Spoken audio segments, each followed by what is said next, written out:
திமுக அரசின் பிரதான டேக்லைனா இருக்கிறது திராவிட மாடல் அப்படிங்கிற வார்த்தை. இந்த திராவிட மாடலின் முன்னோடியே ராமர் தான் அப்படின்னு சொல்லி மூத்த அமைச்சர் ரகுபதி பேசியிருக்காரு. பாஜகவின் வர்ணாசிரம குரல் போன்ற இந்த வார்த்தையை திமுகவினர் மூத்தவர்களே யாரும் அமைதி காப்பது ஏன் அப்படின்னு சீமான் கேள்வி எழுப்பியிருக்காரு. மூத்த அமைச்சர் எப்படி பாருங்க? இல்ல, அவர் அமைச்சர் கேட்டிருக்காருல்ல, அமைச்சர்கிட்டயே சீமான் ஒரு வார்த்தை கேட்ட வேண்டியதானே. அதனால அது அவர்கிட்டயே கேட்டு பதில் வாங்கலாம். மேயர் தேர்தல் வருகிற 6ஆம் தேதி நடக்குது சார். அதில் ஏதாச்சும் வேட்பாளர் தேர்தல் இல்ல, அதெல்லாம் தலைமை முடிவு எடுக்கிறது, அங்க இருக்கிற கவுன்சிலர்ஸ் எடுக்கிற முடிவு.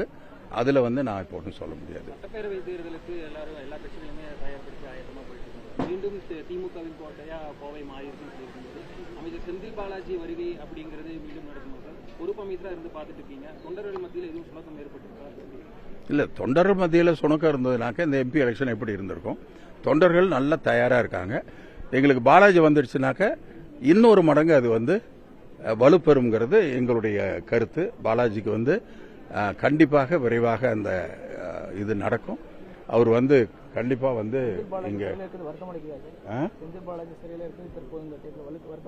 கண்டிப்பா வருத்தம் இல்லாம யாருக்கு இருக்கும்? உங்களுக்கே கூட வருத்தம் இருக்கும். அதனால அது வருத்தம் தான்.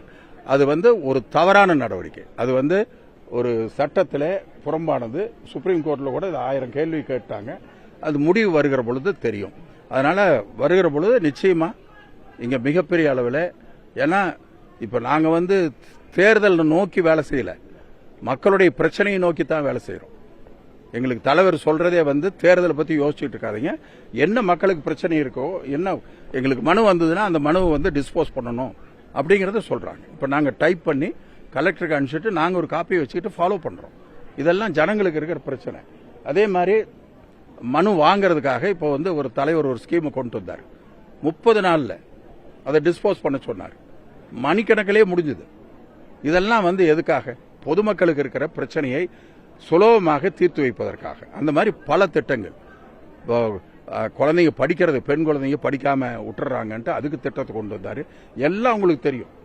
அத்தனை திட்டத்தையும் மாண்பு முதலமைச்சர் தான் கொண்டு வந்திருக்காரு. இதெல்லாம் மக்களை நோக்கிய ஒழிய தேர்தலை நோக்கி அல்ல.